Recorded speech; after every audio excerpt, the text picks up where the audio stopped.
gidaamiin giddugala lixa Itoophiyaa akka taatutti yaadamee akka kooriidariittis naannoo keenyaaf naannoo Oromiyaatiif hiikoo guddaa akka qabaatu ta'eeti kan karoorfamee ture. Inni sun rakkoo nageenya tureen addaan citeeti kan ture amma hojii hojjetameen piroojeektoonnis hojiitti deebi'aati kan jiranii uummata birattis miirri gaarii uumamee jira abdiinis uumamee jira. Gidaamiin biyyi keenya buna ekspoortii gootu keessaa akka karaa tooniin 10,000 asii ba'a godina kanaa ba'a baay'ee buna qulqullina qabu ga'umsa qabutu naannoo kana jira.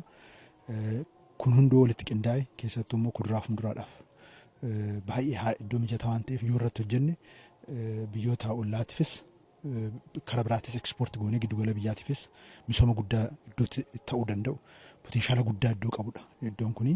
Kanaaf mootummaan xiyyeeffateeti kan itti deemaa jiru. Isa kana cimsinee karaa qabsiisuudhaaf ammas laalameeraa hojiiwwan duubatti hafan akka xiyyeeffannoo argatan kallattiin kaa'amee jira. Hojiiwwan immoo taananii